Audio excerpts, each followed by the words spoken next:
하나님 말씀 민수기 26장 1절부터 4절까지 말씀입니다. 민수기 26장 1절부터 4절.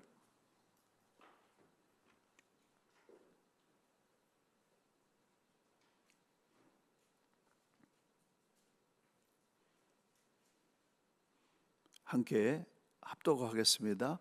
연병 후에 여호와께서 모세와 제사장의 아론의 아들 엘르아사에게 말씀하여 이르시되 이스라엘 자손의 온 회중의 총수를 그들의 조상의 가문을 따라 조사하되 이스라엘 중에 20세 이상으로 능히 전쟁에 나갈 만한 모든 자를 계수하라 하시니 모세와 제사장 엘르아살이 여리고 맞은편 요단과 모압 평지에서 그들에게 전하여 이르되 여호와께서 애굽 땅에서 나온 모세와 이스라엘 자손에게 명령하신 대로 너희는 20세 이상 된 자를 계수하라 하니라. 빗길을 뚫고 주의 전에 오신 여러분 한 분 한 분이 상당히 소중합니다. 하나님께서 귀한 은혜 주실 줄로 기대합니다. 민수기에서는 두 번의 인구조사가 실시됩니다. 왜 인구조사가 실시됐냐면 이때 당시에는 이제 전쟁이 있기 때문에 20세 이상으로 싸움에 나갈 수 있는 사람들을 계수했는데 민수기 1장에서의 제1차 인구조사는 애굽에서 탈출한 출애굽 세대를 계수가 된 것이고 오늘 이 민수기 26장의 인구조사는 제2차 인구조사인데 40년 동안 광야에서 1세대가 다 죽고 2세대로 완전히 탈바꿈했는데 그 2세대 중에서 광야에서 다 이 사람들은 만나를 먹고 자라난 세대이기 때문에 만나 세대라고 그렇게 말합니다. 이 만나 세대의 숫자를 계수한 겁니다. 1차 인구조사 후에 각 지파별로 숫자를 세고 난 다음에 진영을 갖추었습니다. 그래서 동서남북 각각 세 지파씩 배치하고 이스라엘은 짧은 시간에 조직화된 군대 조직의 진영을 갖추었는데 이 이스라엘의 이 진영표는 인류 역사상 이 이스라엘 백성밖에 갖추고 있지 않는 군대 대진표입니다. 우리 여기 화면에 보시는 대로 맨 중앙에 하나님이 임재하시는 회막이 있고 그리고 이 회막 첫 번째 동서남북에 오른쪽에 모세와 아론, 왼쪽에 게르손, 고핫, 무라리, 제사장 무리들, 레위인들이 이 회막을 동서사방으로 이렇게 감싸고 있고 그리고 나머지 세 지파가 포진해 있는. 그래서 이스라엘 백성은 완전히 성막 중심의 그런 백성으로 이렇게 포진하고 있습니다. 이 성막이 하나님을 섬기는 거, 하나님이 임재하시는 거기 때문에 이스라엘의 생명줄이었어요. 근데 오늘 우리도 그런 심정으로 신앙생활 한다면은 하나님의 역사가 계속해서 우리의 삶 가운데 이루어지는 것이죠. 이 하나님 성막을 섬기기 위해서 레위인들을 따로 구별했습니다. 민수기 3장 12절 보라 내가 이스라엘 자손 중에서 레위인을 택하여 이스라엘 자손 중에 태를 열어 난 모든 자를 대신하게 하였은즉 레위인은 내 것이라. 하나님께서 레위인은 내 것이다 이렇게 선택하셨다는 겁니다.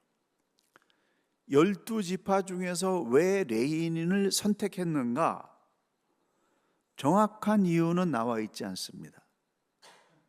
그런데 출애굽기 32장에서 금송아지 우상 숭배 사건 때 모세가 산에서 내려와서 여호와 편에 서 있는 자는 내게로 나오라라고 외칠 때에 레위 자손들이 다 나와가지고 모세를 도와서 금송아지 숭배자들 3,000명을 처단했던 이 사건으로 봤을 때 이것 때문에 하나님께서 레위인들을 하나님을 섬기는 그런 지파로 선택한 것이다 추측하고 있습니다.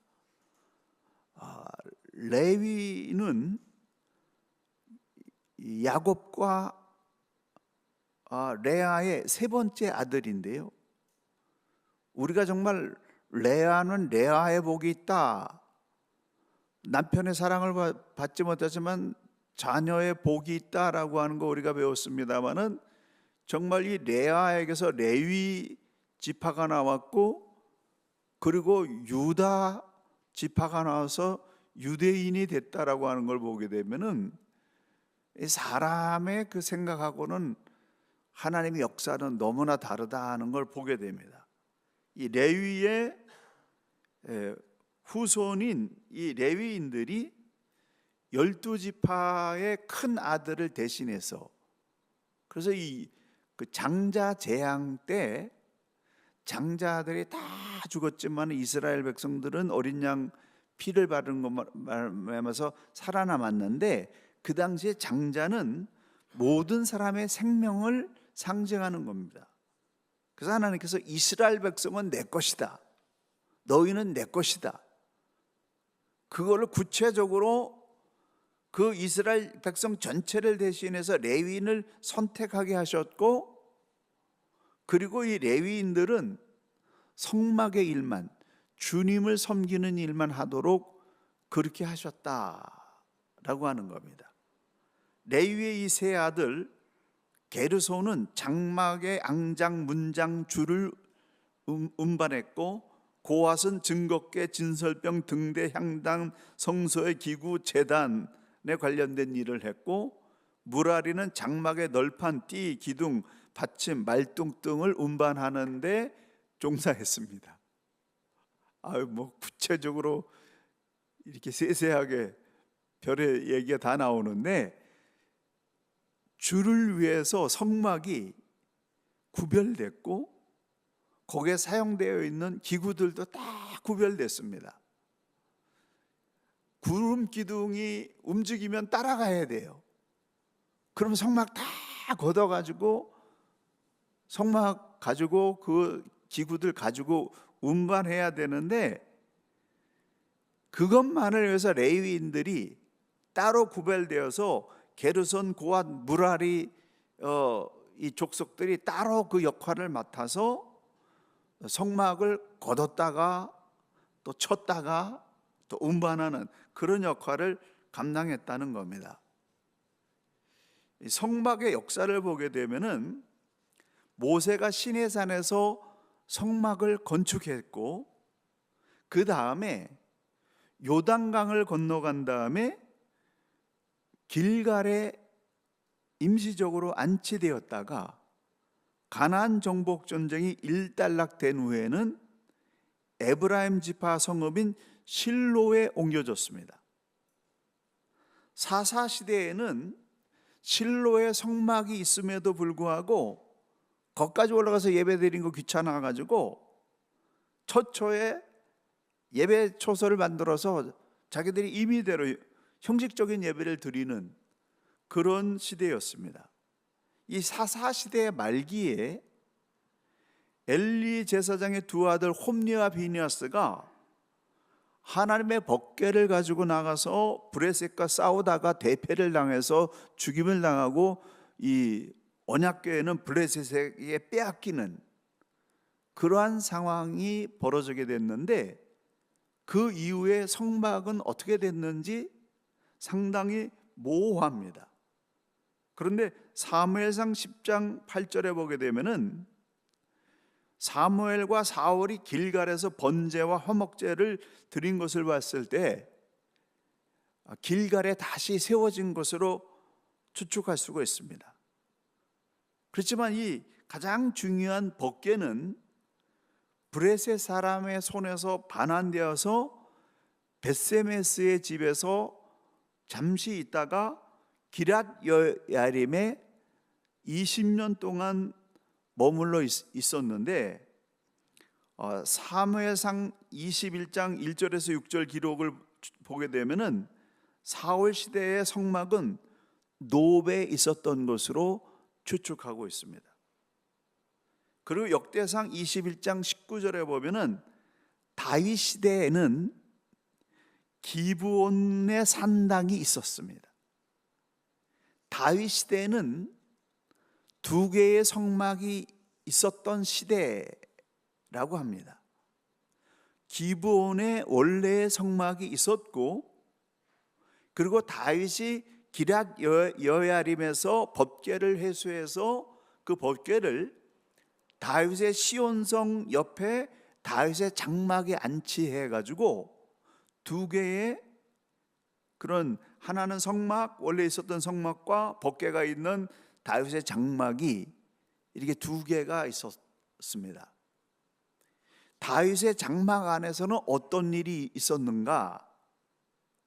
다윗 시대에는 레위인들이 38,000명이었는데 이 중에 4,000명이 찬양하고 악기를 연주하는 찬송하는 일에만 전념을 했습니다. 4,000명이 성가대예요.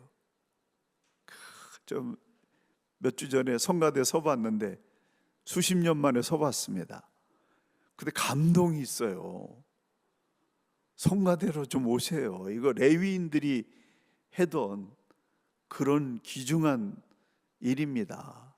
근데 성가대를 많으면 많을수록 좋은 거예요. 거기에 찬양의 뜨거움이 있기 때문에.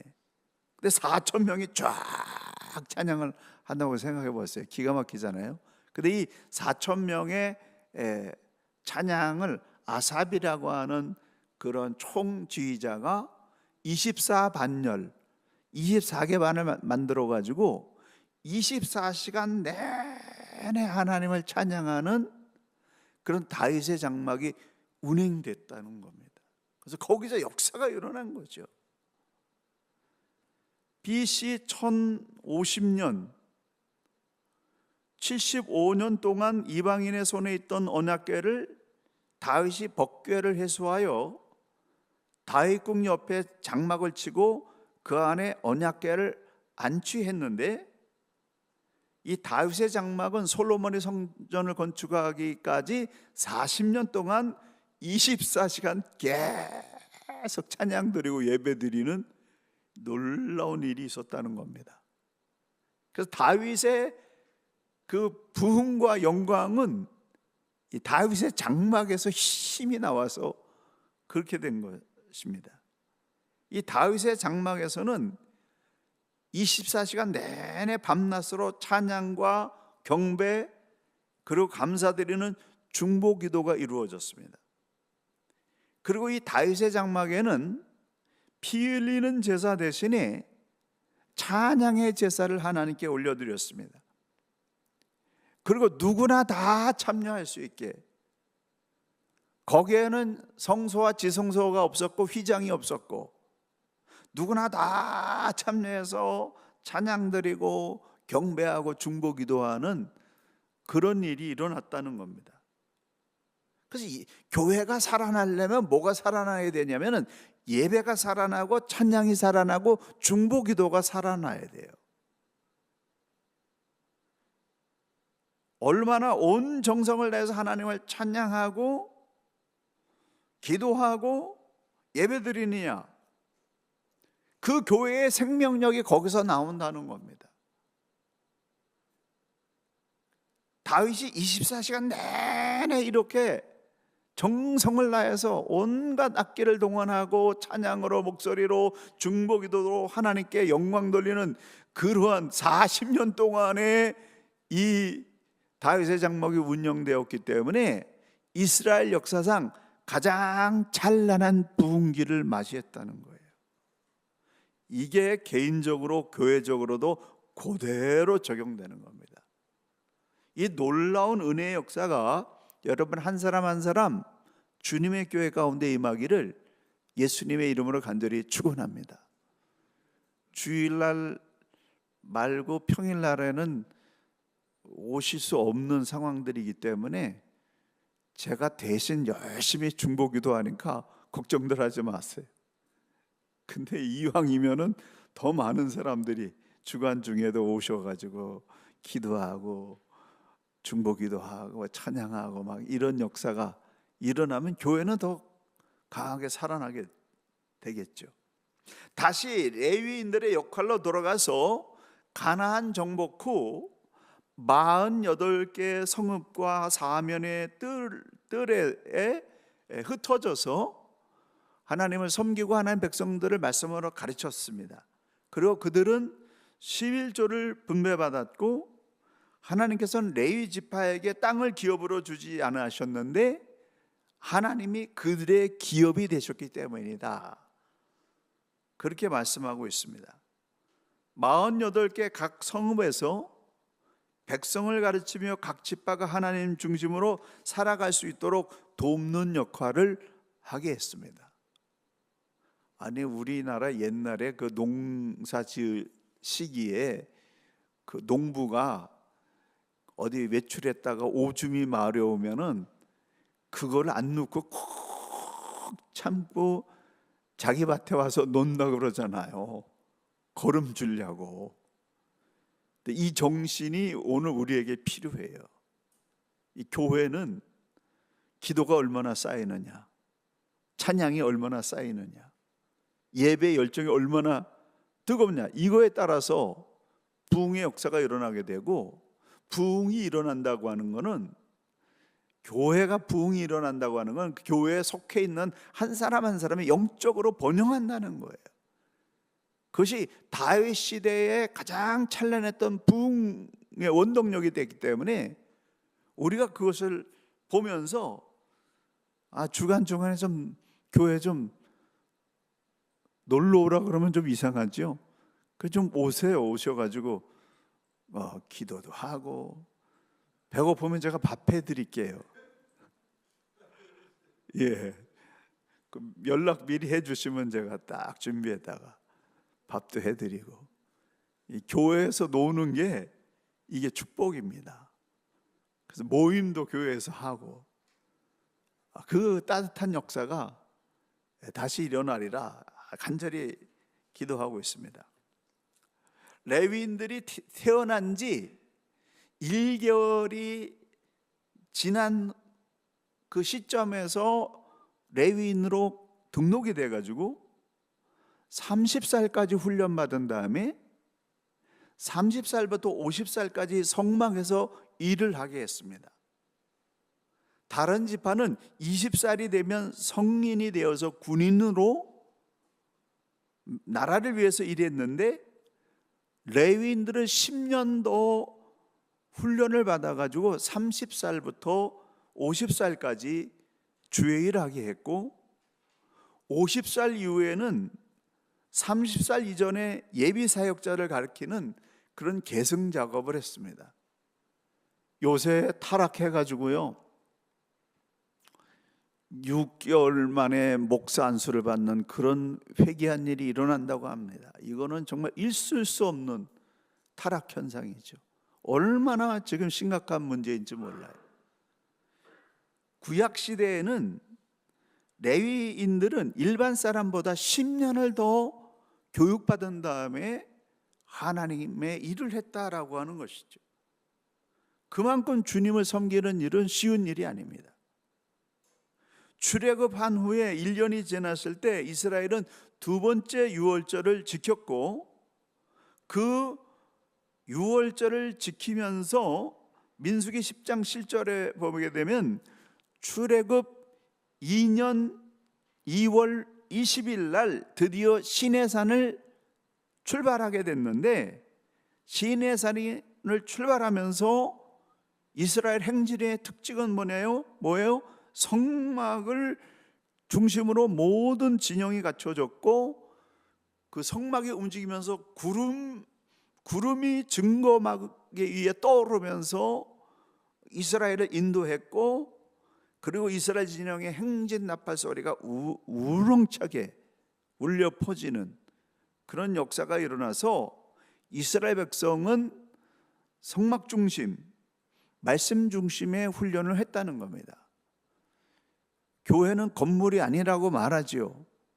그렇습니다. 믿는 사람들의 공동체예요. 그렇지만 교회는 주님을 위해서 따로 구별된 건물도 성전입니다. 그 하나님 믿는 예수 그리스도를 구세주로 고백한 사람들이 정기적으로 따로 구별돼서 모이는 이 교회가 얼마나 소중한지 몰라요. 구약 시대에 이 성막의 개념이 고스란히 우리에게 이 교회에 스며들어 있는 겁니다. 그 개념은 살아있는 거예요. 그래서 우리가 교회를 귀중히 여기고 교회 중심, 말씀 중심의 그런 삶을 살게 될 때 하나님의 강력한 견고한 군대가 될 수 있는 것입니다. 이스라엘 백성에게 하나님께서 성막을 주시고 말씀을 주시고 온갖 기적을 보여주셨는데, 근데 이스라엘 백성들은 틈만 나면 불평하고 원망했습니다. 민수기 13장 보게 되면은 드디어 약속의 땅으로 들어갈 수 있는 가데스 바네아에 도착했습니다. 출애굽하고 한 2년쯤 지났을 때예요. 12명의 정탐꾼이 40일 동안 이 남북 횡단을 하면서 중요한 모든 도시를 다 정탐하고 돌아온 후에 10명의 정탐꾼들이 우린 죽게 됐다, 망하게 됐다, 차라리 애굽에 있었으면 좋았을 거라고 하는 그 절망적인 두려운 얘기 때문에 백성들이 거기에 끌려감으로 말미암아서 갈렙과 여호수아가 여호와는 우리와 함께 하시느니라, 우리는 할 수 있다, 될 수 있다, 이길 수 있다, 정복할 수 있다라고 아무리 얘기했지만은 오히려 그렇게 얘기하는 사람들을 돌로 쳐서 죽이려고 그랬습니다. 이 가데스 바네아에서의 선택은 이스라엘 역사상 최악의 선택이었던 거예요. 이스라엘은 가데스 바네아의 이 행진을 피해서는 안 됐습니다. 반드시 극복하고 넘어가야 될 장벽이었는데 현실의 어려움 때문에 하나님께서 아브라함을 통해서 약속하신 이 650년 동안의 이 수건 사업을 포기해버리고 말았어요. 이거 우리가 알아야 됩니다. 늘 우리가 얘기하는 것이지만 신앙생활은 믿음으로 하는 것이지 돈이나 숫자나 환경으로 하는 거 아닙니다. 이게 구약의 가르침이에요. 하나님이 허락하셨으면, 하나님이 말씀하시고 하나님이 비전을 주셨으면 우리는 그 비전을 따라서 나가는 것이지, 우리가 할 수 있느냐 없느냐, 상대방이 강하냐 약하냐, 돈이 있느냐 없느냐, 이거 가지고 하는 게 아니라는 거죠. 여기 있는 분들은 신앙생활 오래 하신 분들이잖아요. 과거를 뒤돌아 보십시오. 많은 일들이 있었는데 언제 돈 가지고 이 역사를 이루었습니까? 환경이 안 되고 능력이 안 되는데 하나님이 역사하시니까 이루어진 거예요. 그래서 우리는 그걸 놓치지 말아야 된다. 그래서 여러분, 숫자 보지 말라, 이 뭐 아무리 얘기해도 소용이 없고, 그렇지만은 여기 있는 분들은 우리가 기억하시자고요. 언제 숫자 가지고 신앙생활했습니까? 돈 가지고 신앙생활했습니까? 하나님의 비전이 우리를 이끌어간 것입니다. 하나님이 우리를 이끌어 가신 거라고 하는 겁니다. 그래서 하나님의 계획하심이 있고 하나님의 인도하심이 있기 때문에 반드시 새 길이 열릴 수 있다, 아니 새 길이 열린다 라는 믿음으로 미래를 바라보시기를 예수님의 이름으로 간절히 축원합니다. 이스라엘 역사를 통해서 우리가 반면교사를 하게 되는데요, 원망 불평 냈다고 이게 문제가 해결되지 않잖아요. 아주 그들의 심정은 우리가 이해 못하는 바는 아니고, 나도 과연 그런 상황에 있을 때 원망하고 불평하지 않을 수 있었을까, 그렇게 생각합니다. 온갖 아주 쓴뿌리의 원망과 불평을 다 쏟아냈는데, 근데 문제는 해결되지 않고 더 수렁에 빠졌던 거. 이 성경의 역사가 우리에게 보여주고 있습니다. 광야 생활 중에서 원망 불평 사건들을 쭉 정리해 보았습니다. 민수기 11장 다베라 사건이 발생했는데, 백성들이 악한 말로 원망하니까 하나님께서 여호와의 불을 그들 중에 붙이기 위해서 진영 끝을 사르는 그런 일이 일어났습니다. 모세 기도로 해결됐지만은 이런 일이 일어났고, 그 다음에 이 사건이 끝난 직후에 기브롯 핫다와에서는 고기가 없다고, 고기 먹고 싶다고 원망하고 불평했습니다. 하세롯에서는 모세가 구수여자 취했다고 미리암이 비방했습니다.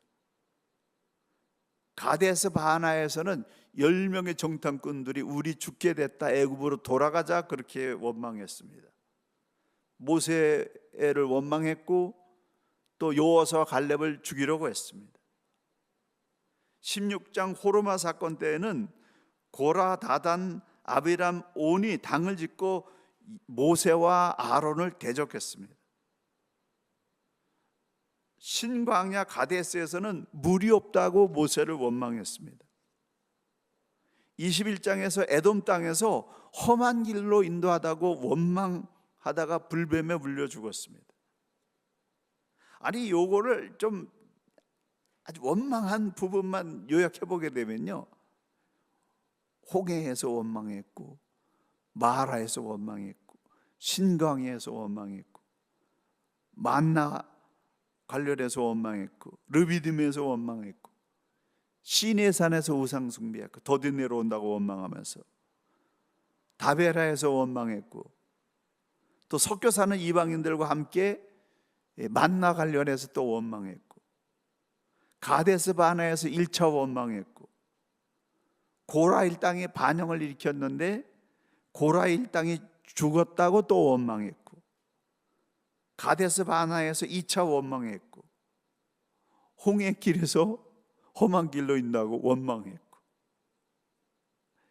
두려움, 원망, 불평은 자신뿐만이 아니라 주변 사람들을 고난 속으로 몰고 들어갑니다.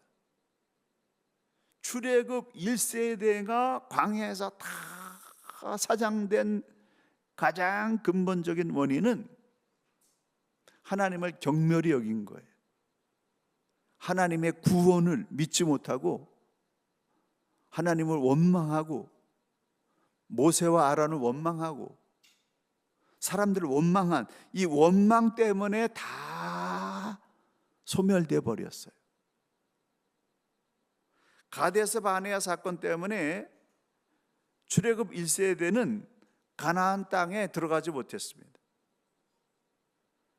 이 가나안 땅에 들어가지 못한다는 소식을 백성들이 듣고 난 다음에 반성을 한 것이 아니라 모세를 원망하면서 모세를 죽이려고 했습니다. 그런 와중에서 제사장 직분을 탐내고 일부 레위인들이 백성들을 선동해서 당을 짓고 모세를 대항했습니다. 대제사장 직분은요, 아무것도 못하고 주의 일만 하는 거예요. 이게 특권이라고 생각해가지고 그거 자체를 탐내는 그런 사람들이 있었다는 겁니다. 지금 탐내는 사람은요, 얼마든지 저한테 얘기하세요. 제가 잘 안내해가지고 공부시켜가지고 주의 종 되도록 얼마든지 하나님이 좋아하실 것 같아요. 결코 특권이 아닙니다. 인간적으로 보게 되면 삶 자체를 완전히 하나님께 바치는 거니까. 그래서 이거를 모세와 아론의 그런 그 역할을 탐내 가지고 사람들을 선동해서 고라, 다단, 아비람이 당을 짓고 이 대항을 했는데 하나님께서 그들뿐만 아니라 가족들을 땅이 입이 벌려서 거기에 들어가는 무서운 벌을 받게 하셨습니다. 이 사건 이후에 제사장 아론의 권위를 다시 세워주시기 위해서 각 지파의 우두머리에 이름을 쓴 그런 지팡이를 언약궤 앞에 갖다 놓게 했는데, 레위 지파의 지팡이에는 아론의 이름을 새기게 해서 이 지팡이, 마른 막대기를 언약궤 앞에 갖다 놓고 하루 지난 다음에 가서 보니까 아론의 지팡이에서 꽃이 피고 살구 열매가 맺히는 기적이 일어났습니다. 그러니까 하나님이 하시는 거죠. 하나님이 하시면은 마른 막대기에서 꽃이 피고 열매 맺는 역사가 일어난다. 할렐루야. 주를 위해서 사는 자 하나님이 그렇게 세워주신다는 거예요. 그래서 우리가 정말 초점을 둬야 되는 것은 우리의 인생이 하나님을 위해서 살기로 뜻을 정해서 무슨 직장에 있든지 무슨 사업을 했든지 어떤 삶을 살든지 그것이 하나님의 영광을 위해서 사는 삶이 되게 되면 마른 막대기 같은 인생도 꽃 피고 열매 맺는 기적이 일어날 줄로 믿습니다. 나도 그 회중 가운데 앉아 있을 때 옆 사람한테 뭐 얘기하라 그러면은 참 힘들더라고요. 그런 거 안 했으면 좋겠다.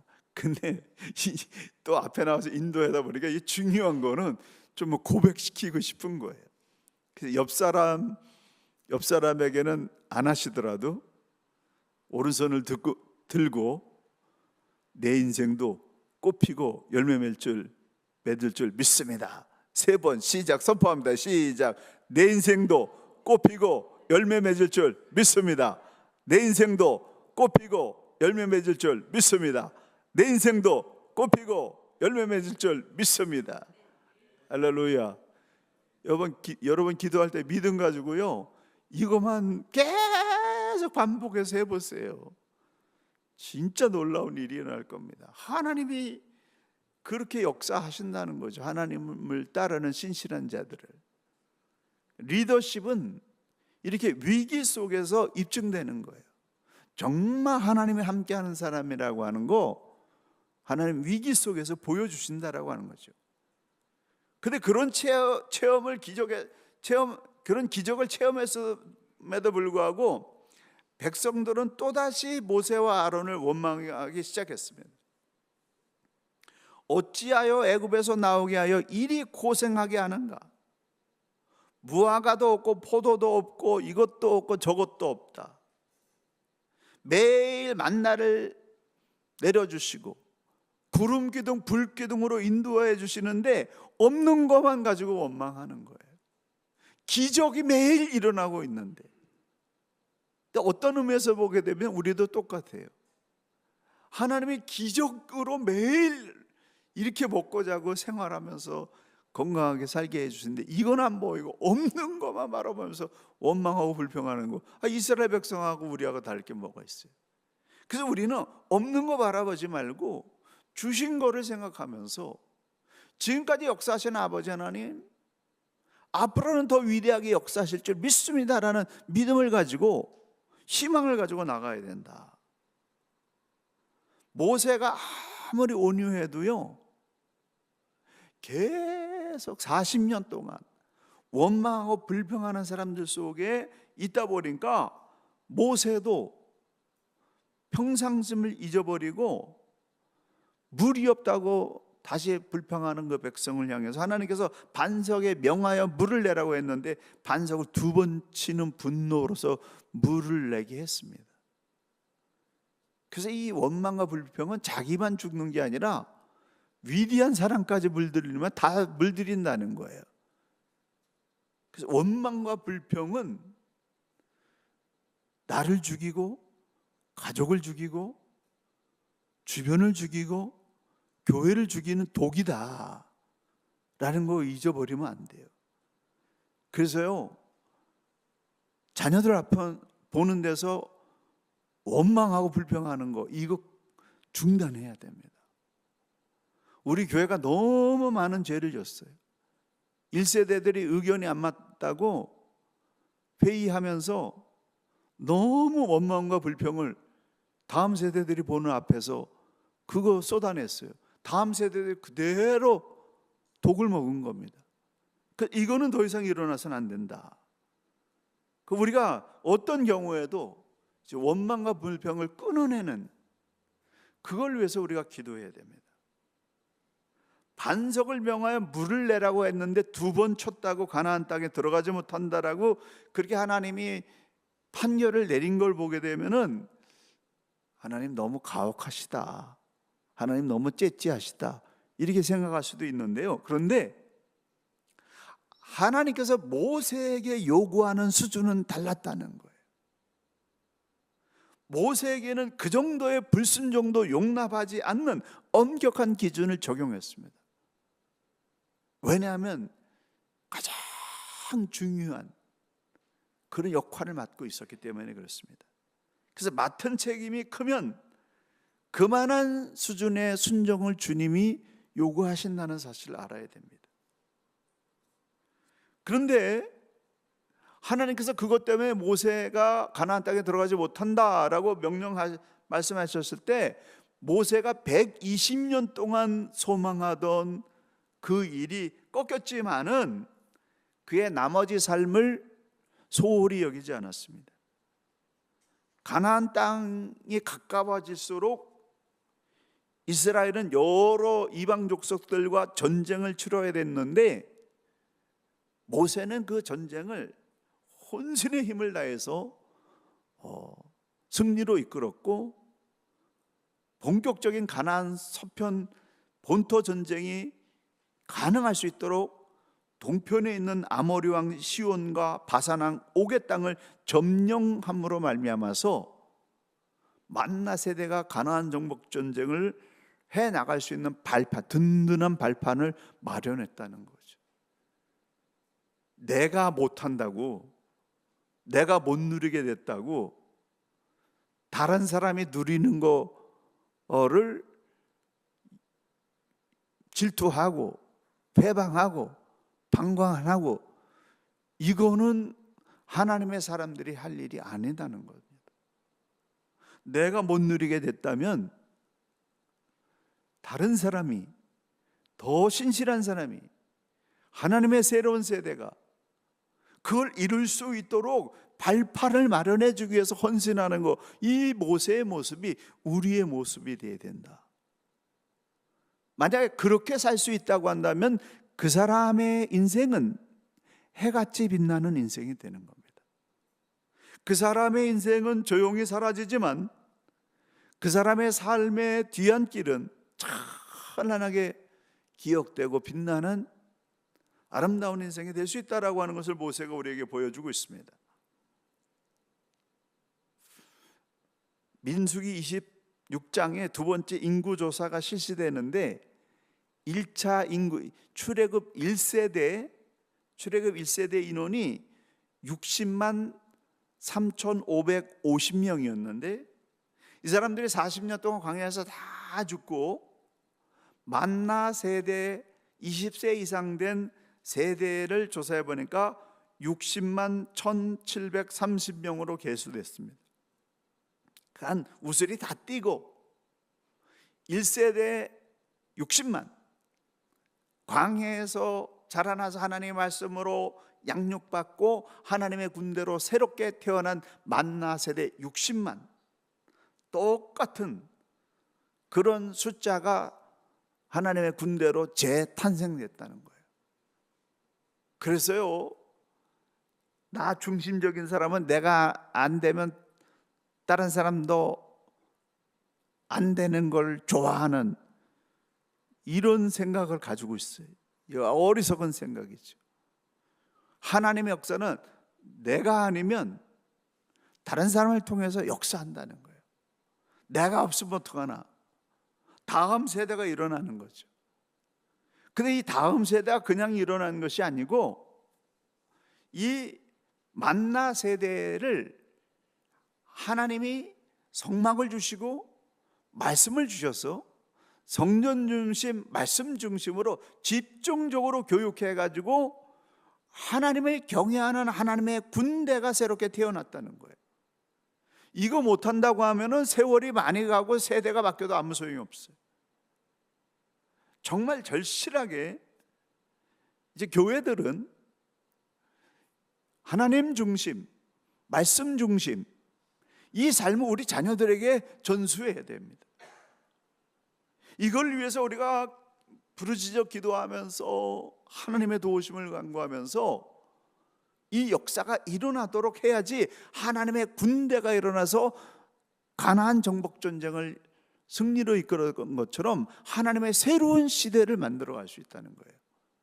4.4 시대에는 하나님 중심, 말씀 중심의 교육을 시키지 못했어요.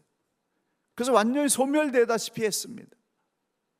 정말 우리가 이제 앞으로 더 신경을 쓰면서 전념해야 될 것은 하나님 중심, 말씀 중심의 이 양육을 다음 세대들에게 또 새롭게 예수 믿는 그런 사람들에게 부지런히 가르쳐서 그들은 가나안 사람을 두려워하지 않는, 환경을 두려워하지 않는, 숫자를 두려워하지 않는 하나님의 위대한 군대가 되게 해야 된다 라고 하는 사실입니다. 오늘은 여기까지 하도록 하겠습니다. 너무 길게 하니까 좀 지루하시는 것 같아가지고 오늘 여기까지 하겠는데요.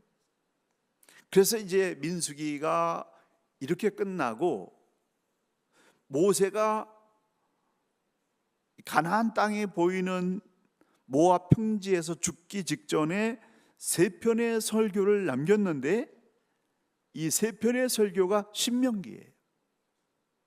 이 신명기에서 하나님의 군대로 새로 태어난 이 만나 세대에게 어떻게 살아야 되며 어떻게 싸워야 승리할 수 있는지 그에 대해서 말씀하시는데 다음 주에 말씀드리도록 기대하시라. 기도하시겠습니다.